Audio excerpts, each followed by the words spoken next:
अभी मैं इस वक्त मौजूद हूँ भाईखल्ला, पथराचार और केला गली में, जहाँ पर बिहार की राजनीति मुंबई तक छा गई। बिहार से जो विधायक है रंजीत राणा सिंह, वो मुंबई में आके अपने दोस्तों से, अपने रिश्तेदारों से मुलाकात की और उनको पैगाम दिया है कि बिहार में आके इलेक्शन करिए और भारी मतों से हमें जिताइए।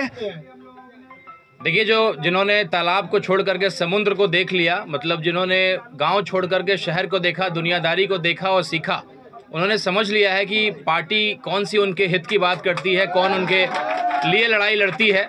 तो कहीं ना कहीं ये दीवानों की फ़ौज है। हमारे बैरिस्टर असदुद्दीन ओवैसी साहब, हमारे अख्तर उल ईमान साहब कि AIMIM परिवार का ये ताकत है, और हमारे अतीक साहब जिन्होंने गोवंडी विधानसभा से भी पार्टी को परचम को बुलंद किया, और हम लोगों ने शिवहर लोकसभा का चुनाव लड़ा। एक एक गांव, एक एक घर में हम लोग पतंग के निशान को पहुंचाए। चूँकि सीमांचल के बाहर संगठन बहुत मजबूत नहीं था, लेकिन लोकसभा का चुनाव लड़ करके, और उसके बाद हम लोगों ने पार्टी को नहीं छोड़ करके, बड़ा आरोप लोग लगाते थे कि भाई चुनाव लड़ने आए, हारेंगे या जीतेंगे पार्टी को छोड़ देंगे। लेकिन जो मैंने ईमानदारी दिखाया, जो निष्ठा पार्टी के लिए दिखाया, इसका फलस्वरूप और उसका मुझे फल ये मिला कि बैरिस्टर साहब ने 6 महीना पहले पहला उम्मीदवार के रूप में बिहार का मुझे मौका दिया। एक हिंदू के बेटा को उन्होंने मौका दिया, AIMIM का पहला उम्मीदवार घोषित किया। ये मेरे लिए गर्व का विषय है, मेरे लिए बहुत जिम्मेदारी का विषय है, और मैं तमाम अपने भाइयों से ये वादा करता हूं, और ये जो है उनके लिए तन मन धन से हमेशा उनके सुख दुख में खड़ा रहूँगा। ये बम्बई के लोग की भीड़ है, ये उम्मीद की भीड़ है। इनको एक उम्मीद है कि आने वाला समय जो है हमारे ढाका, हमारे बिहार में भी ऐसे कारखाने खुलें। बेशक एक हेड ऑफिस यहाँ खुले, हमारे गार्जियन अबू शेख साहब और मुन्ना भाई जो जमुआ के रहने वाले हैं, और तमाम मेरे यहाँ पे जो कारीगर हैं, जिनकी कारीगरी का जो है नमूना और इनका बना हुआ बैग पूरा देश, लगभग 50% आबादी जो देश की है वो हमारे ढाका के कारीगरों के हाथ का बना हुआ बैग का इस्तेमाल कर रही है।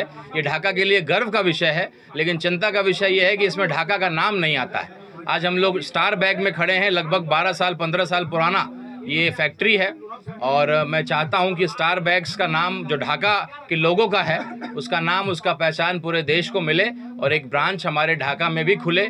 आने वाले समय में ढाका में ऐसी व्यवस्था दी जाए, ऐसे बहुत सारे विभाग के माध्यम से, बियाडा के माध्यम से ज़मीन दे करके, लोन दे करके कारखानों की स्थापना की जाए। जो 40,000 लोग ढाका में रहते हैं, अगर वो जो बम्बई में आकर के अपने रोजगार के लिए बेचारे संघर्ष कर रहे हैं, अगर उनको मौका मिला तो निश्चित रूप से ढाका में भी काम करेंगे, परिवार के साथ रह करके काम करेंगे, और ढाका के आर्थिक स्थिति को भी बेहतर कर सकेंगे। ये एक सपना लेकर के हम लोग आए हैं, जिसकी शुरुआत की है, और जिस तरह का हौसला बढ़ाने का काम किया है लोगों ने। और साथ ही साथ मैंने एक अपील किया है कि मेरे कोई भी भाई वोटर लिस्ट से अगर उनका नाम कटा है, तो हम लोग आकर के संघर्ष करके उनका नाम हम लोग लिस्ट में जारी करें।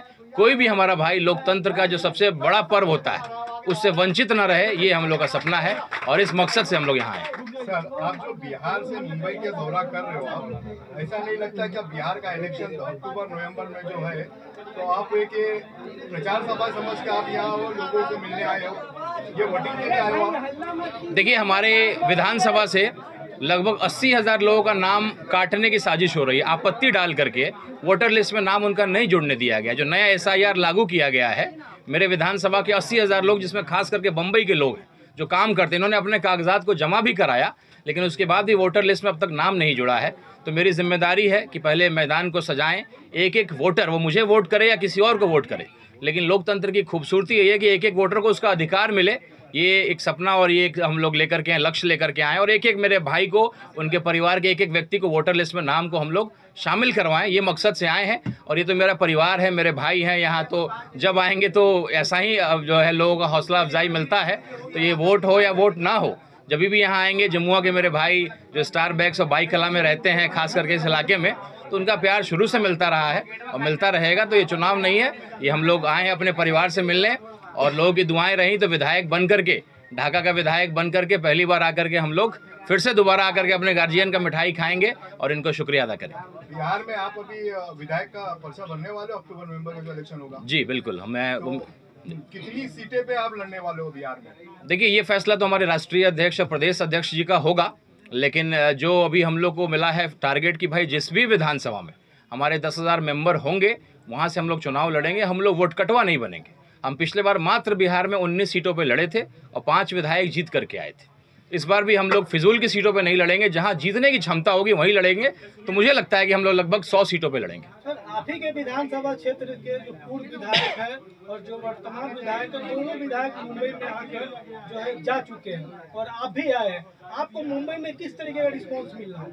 देखिए, मुंबई मेरी सबसे बड़ी ताकत है और अभी बकरीद में मैं गया, जहाँ जहाँ मेरे मुंबई के भाई थे उन्होंने इस तरह का इस्तकबाल किया और मुंबई के लोग ने दुनिया को देखा है और वो समझ चुके हैं कि ये जो पार्टियां हैं वो कहीं ना कहीं इस्तेमाल कर रही है। इनको इंसान नहीं, इनको वोट बैंक समझा जाता है। केवल चुनाव के समय इनको जो है पूछा जाता है और पहले MIM नहीं था तो चुनाव के समय भी नहीं पूछा जाता था कि उनको मालूम था कि जाएंगे कहाँ। भाजपा के डर से जो है ऑटोमेटिकली हमको RJD वालों को वोट मिल जाएगा, महागठबंधन को वोट मिल जाएगा।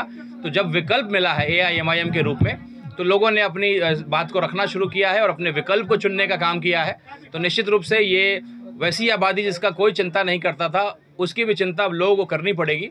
ये अब दिख रहा है, ये होता हुआ नजर आ रहा है। तो कारखाने आप घूम रहे हैं, लोगों से मिल रहे हैं, लोगों की समस्या जो है क्या कुछ देखने सुनने के लिए आपको मिल रहा है यहाँ मुंबई में? देखिए, बहुत तकलीफ में लोग यहाँ रहते हैं, जो मैंने देखा है।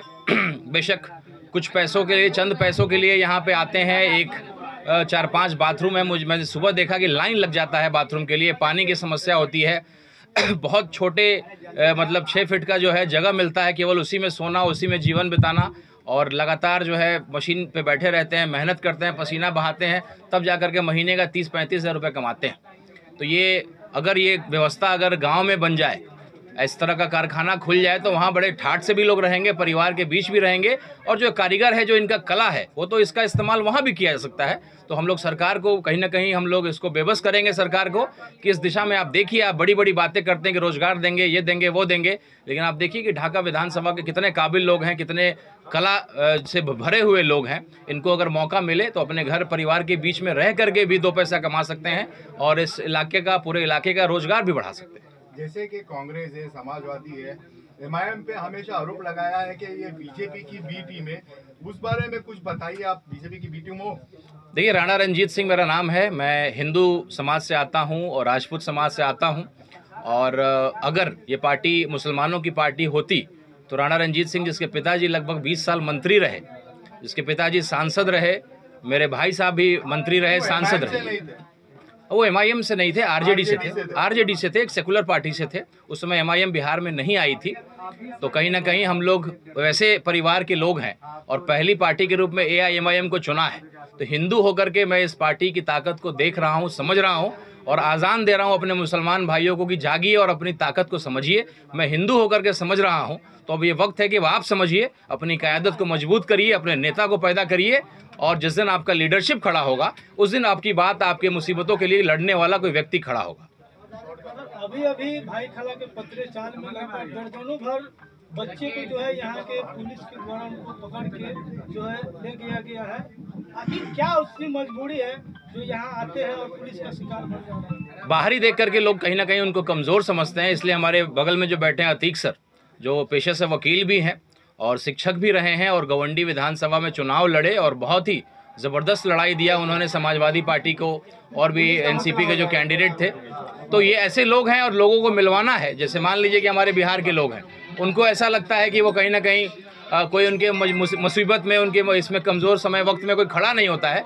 तो मकसद मेरा ये भी है कि बम्बई की जो हमारी टीम है उनसे अपने बिहार की टीमों को मिलवा देना, ताकि कोई परेशानी आए, कोई तकलीफ आए तो हमारे अतीक सर जैसे लोग आपके लिए खड़े हैं और ऐसी वारदात होगी तो आपके लिए लड़ने के लिए लोग खड़े रहेंगे।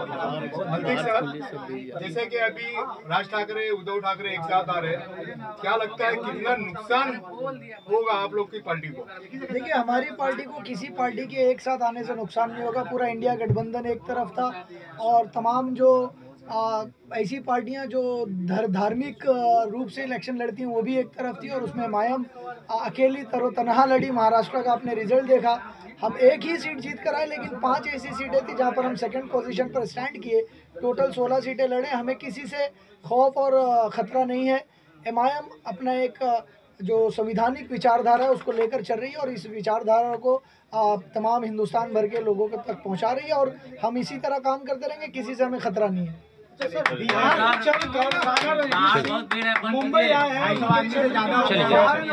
क्या कुछ कहिएगा राणा रणजीत सिंह? देखिए, राणा रणजीत सिंह इस वक्त ऑल इंडिया मजलिस इत्तेहादुल मुस्लिमीन की नाक है और इनको जिताना ये हर मजलिस के छोटे छोटे बड़े बड़े तमाम कार्यकर्ताओं का काम है। अब आज वो मुंबई आए हुए हैं, तमाम मुंबई में दौरा होगा और मुंबई के जो बिहारी मेरे भाई हैं, प्रवासी भाई हैं, ये बताएंगे कि मुंबई में रहकर किस तरह से विधायक ढाका में बनाया जाता है और इंशाल्लाह इनको विधायक बनाकर पेश करेंगे। चलिए ये रंजीत राणा अभी हमारे साथ थे, उन्होंने अपने अल्फाज रखे। मैं शफीक खान, जय हिंद, जय महाराष्ट्र।